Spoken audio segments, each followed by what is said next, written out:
चाहे भले ही दुकानदार हो, कितनी दुकान चलती हो, चाहे किताबों की दुकान हो, चाहे लकड़ी की दुकान हो, किसी की दुकान हो, समझ में आ रहा है?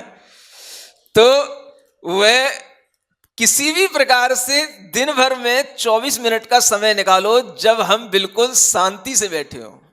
समझ आ रहा है? वो समय निकल सकता है, वो समय आपको निकालना है।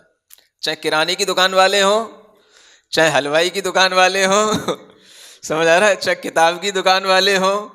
क्या हम अपने जीवन में 24 घंटे के दिन रात में सोने के अलावा, सोने में काउंट मत कर लेना, वो तो होशियार लोग होते हैं, सोने के अलावा जागते हुए क्या हम अपने 18 घंटे अगर मान लो जागते हैं, कम से कम 18 घंटे जागते हो?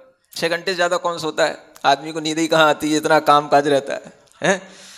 अगर आप 18 घंटे जागते हो, 16 घंटे भी जागते हो, तो कम से कम 16 घंटे में केवल 24 मिनट्स की बात है। समझ आ रहा ना? इसका अगर हम कोई रेशियो निकालें तो कहीं से कहीं तक नहीं बैठता है।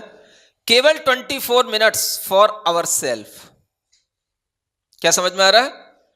मतलब 24 मिनट केवल अपने लिए, उसमें किसी का कोई डिस्टरबेंस नहीं, ज्यादा टाइम नहीं। गिनती से आप अलार्म अपनी मोबाइल में लगा करके रख लो, बस 24 मिनट में क्या करूंगा? सिर्फ शांत बैठूंगा, शांत बैठूंगा, कुछ नहीं पढ़ूंगा, नमोकार नहीं पढ़ूंगा, कुछ नहीं पढ़ूंगा, कोई चीज पढ़ने की जरूरत नहीं, आपको सिर्फ शांत बैठना, सिर्फ शांत। समझ आ रहा है? ये मुश्किल है। तो फिर नमोकार में तो आप कितने टाइम निकाल दोगे, उससे कुछ होना जाना नहीं है। समझ आ रहा है? आप बस वो करते रहोगे, नमो रंता नमो सिद्धाणम। मन की सफाई थोड़ी देर जब हम शांत मन से अपने आप को देखेंगे तब होगी। समझ आ रहा है? और जब हमारे मन में इस तरीके का भाव आएगा कि हम पहले शांत हो जाएं, तब जाकर के कोई नमोकार मंत्र आदि का प्रभाव, कोई जाप आदि का कार्य, उसका प्रभाव आपके ऊपर पड़ता है। और उसके लिए आपको एक अभ्यास यदि ये होने में आ जाए कि हम 24 मिनट के लिए केवल इस प्रकार से शांत बैठे हैं कि मानो भगवान की वाणी चल रही है, समौ शरण में हम बैठे हैं, भगवान की वाणी चारों ओर गूंज रही है, हम उसे केवल सुनने के लिए अपने कान लगाए बैठे हैं। समझ आ रहा? हमें और किसी की कुछ नहीं सुनना, कोई आवाज नहीं सुनना, किसी की बात नहीं सुनना, यहां तक कि मुझे अपने मन की भी बात नहीं सुनना। कोई मन में विचार आ रहा हो तो उसको भी नहीं सुनना।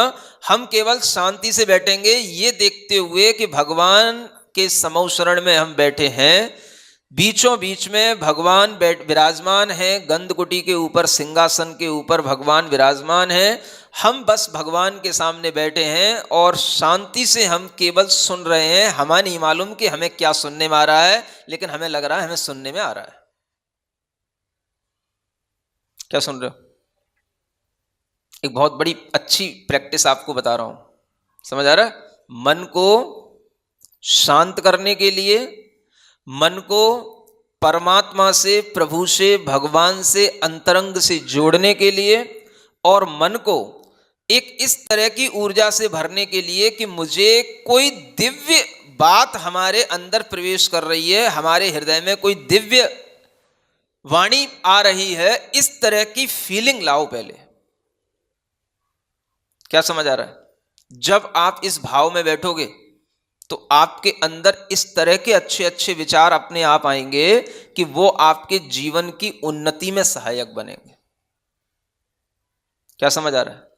अक्सर होता क्या है, आप जो बाहर देख लेते हो उन्हीं विचारों में उलझे रहते हो, और उन विचारों में उलझने से कभी भी हमारी कोई समस्या का समाधान नहीं होता और हम किसी भी लाइन में कोई प्रोग्रेस नहीं कर पाते। आपको पता नहीं होता कि हमारा अंतर्मन क्या कह रहा है, हम अपने अंतर्मन की भी कभी आवाज सुनने के लिए अपने को समय नहीं देते हैं। क्या समझ आ रहा है? दूसरे की ही आवाज सुनते रहते हैं। अपनी भावना, अपना ज्ञान, अपने अंदर भी एक इंट्यूशन होता है, उस इंट्यूशन के लिए ये प्रोसेस होता है कि आखिर हम क्या बनना चाहते हैं, हम क्या होना चाहते हैं, हमें किससे कैसे भाव करना चाहिए, हमें किसके बारे में क्या सोचना चाहिए।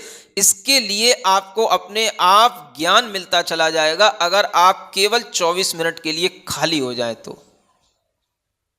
सुन रहे हो? और इस इंट्यूशन के बिना आप उस दिशा में कभी नहीं बढ़ पाओगे जिस दिशा में चल करके आपके लिए सफलता मिलनी है और जिसके लिए आपका ये जीवन बना है।